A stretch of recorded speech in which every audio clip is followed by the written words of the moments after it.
Hey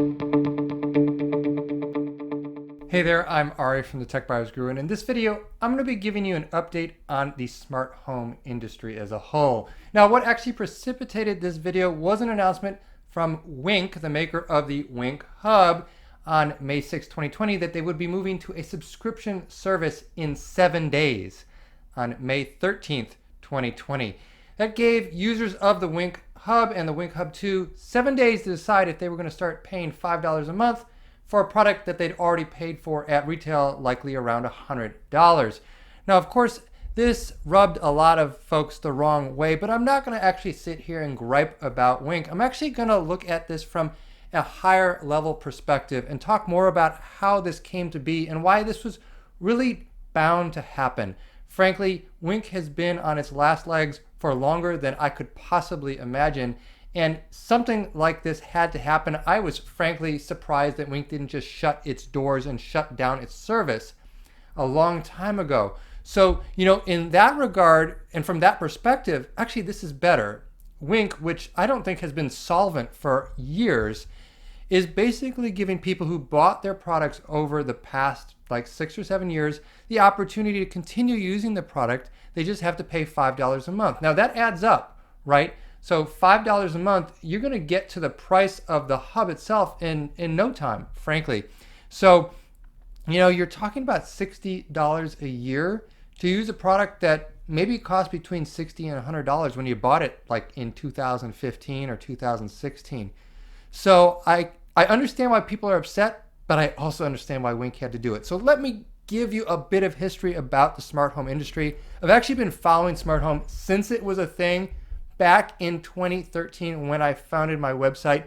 And in fact, while a lot of folks may know this channel as more of a PC channel about PC products, actually 3 of the 5 most popular videos on Tech Buyers Guru on YouTube for the past year were smart home products. Or smart home videos. So it's actually something that a lot of people follow here on the channel. Now, let me talk a little bit about the smart home industry and where it came from. Back in 2012, SmartThings was founded, and in 2014, Wink was founded by people who had really bright ideas. These were folks who had pie in the sky visions of what the world could be in terms of home automation and also in terms of do-it-yourself solutions, right? Because home automation isn't actually new, but the concept of bringing it to the consumer at the retail level was pretty new. And SmartThings and Wink did it, and there were a whole host of other folks who did it. Wemo did it. That was a subsidiary or is a subsidiary of Belkin. A company called Hubitat, which I have an example of their hub here, has been doing it for the past couple of years, more for the do-it-yourself community.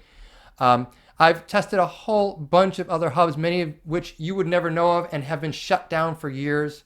I've also tested Lutron, which is a going concern. Of course, Lutron's been around for decades, and they have their own proprietary hub that a lot of people use because, frankly, Lutron light switches are fantastic. That's what they're really good at. So I've used a whole bunch of hubs, and I've always kind of wondered, well, where's the financial incentive for a company to produce a hub that supports thousands of other products made by other companies? And I've talked to a whole lot of people at SmartThings, at Hubitat, at Lutron, Leviton. I've talked to them all and said, like, well, how does this really pencil out? I don't understand how you make a hub, sell it for 60, 100, maybe 150 bucks. You bring that in once, and then you have to service that hub potentially for life. And as we're learning, lifetime is a relative thing. In the smart home industry, the life of a hub could be a year. It could be 3 years. It could be 5 years. You could find reduced services. Think of the Nest product line that Google bought into. And of course, Google notoriously shut down a lot of the service in the Works with Nest program. Look, nothing is forever. And the fact of the matter is that these do-it-yourself solutions in the smart home market were very inexpensive. That was what was great about them. But that came with a risk. There were risks to privacy. Perhaps they were going to sell your data. Okay. There were risks to the solvency of the company. Perhaps they weren't going to make it, and a few years from now, they were just going to be out of business and shut down their servers.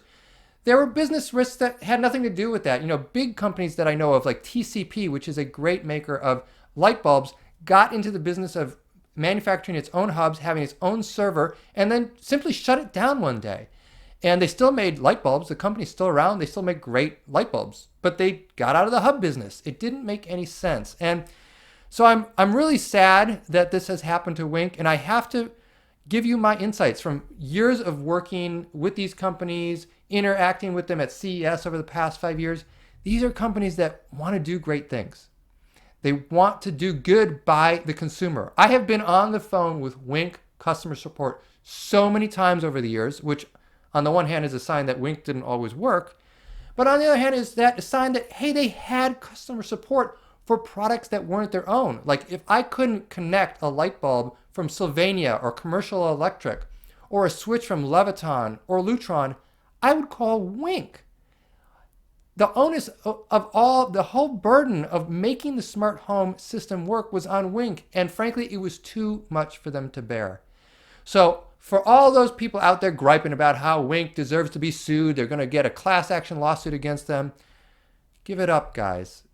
Wink doesn't have any money, and the fact of the matter is you got a pretty good deal for a bunch of years, and they were bleeding money the entire time. Now, the only reason that SmartThings is still around, which was founded in 2012, was that Samsung bought them in 2014. I'm sure that the good folks who started SmartThings realized there was no future in their business.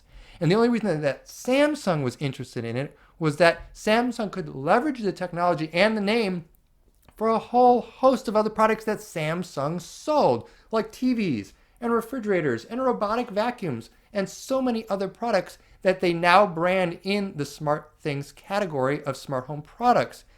So Samsung is making it work because they don't need to make money on this hub, and I'm sure they don't. They don't need to make money on the server that runs behind this hub and makes everything function for you because they make money on refrigerators and microwave ovens and all the rest of those things that are branded as SmartThings compatible. So ultimately speaking, this had to run its course. The concept of a universal smart home hub for do-it-yourselfers really didn't make sense from the start. And I've been running my home on my Wink Hub 2 since the day it came out in 2016. And before that, I was using the original Wink Hub. I have probably 100 devices connected to the Wink Hub 2, or I did. I've disconnected almost all of them, other than my Lutron switches, because Wink was the only universal hub that integrated a Lutron proprietary radio into their system. It was crazy what Wink tried to do. It was beyond belief. They were bending over backwards to be compatible with so many third-party products, and in the end, that could only go one place, downhill. So that's where Wink is going, and as much as I like what Wink has tried to do, I recommend that no one subscribe to their service. I'm so sorry. If folks out there from Wink hear this, let me tell you from the bottom of my heart, I appreciate what you did, but I know you're in trouble. And I'm in the business of recommending smart home solutions and other technology solutions to people, and I can't, in good faith, recommend that anyone buy a Wink Hub or pay for the $5 a month service for Wink Hubs they already own, because I don't believe Wink's going to be around that long. So what do I recommend in the smart home space? If you've seen a lot of my other smart home how-to videos, you've seen me install doorbells and smart home cameras, alarm systems, and the like. And I haven't talked too much about the integration side of that. But in one video, if you caught it, I talked about the Echo Show 10 here, and I did talk about smart home integrations in that review.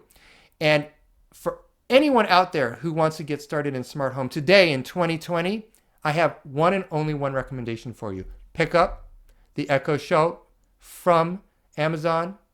Even if you believe that Amazon is the enemy and is spying on you and all of these things, they have the financial ability to back up this product and the smart home hub that's built into it. This uses Zigbee.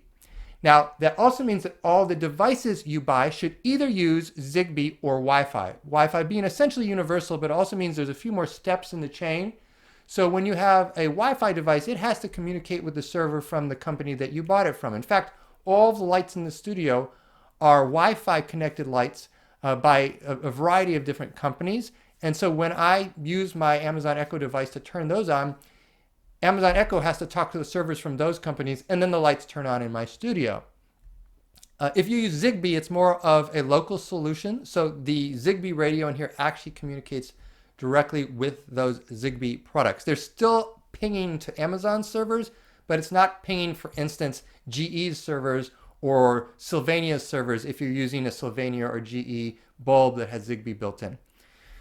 So that's my recommendation. That's my advice to folks. I truly still believe in smart home. I love smart home products and the ability it gives you to make your home safer, more comfortable, brighter, more welcoming, more your own. I just don't think that universal hubs have much life left in them. And so if you're starting out new in smart home and you just stumbled upon this video here in May of 2020, please take my advice. Go ahead and pick up an Echo Show, regardless of what you think about Amazon. Look, they know a lot about you already. All right. If you've purchased anything from Amazon, they already know about you. Don't worry about them invading your privacy. I'm not worried.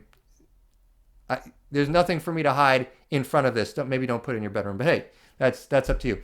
The idea here is that this has a great smart home system. It has the software, the smartphone software that loads up on your phone, and it allows you to do a whole lot of smart home automations. And of course, it's a standalone product that does a lot of great things on its own, being an Echo device.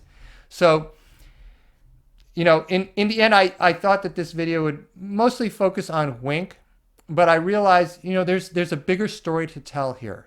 And I've been following this industry, like I said, from the very start. I've reviewed nearly every smart home product out there, or at least every category of smart home product.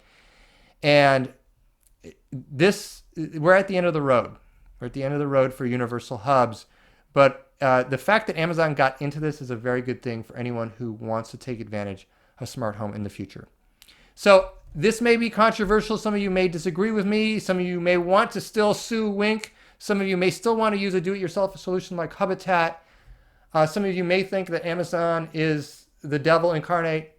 Please post those comments down below. I'd love to have a discussion with you. As always, I'm Ari from the Tech Buyers Guru. I do appreciate a like and subscribe, and I will catch you next time.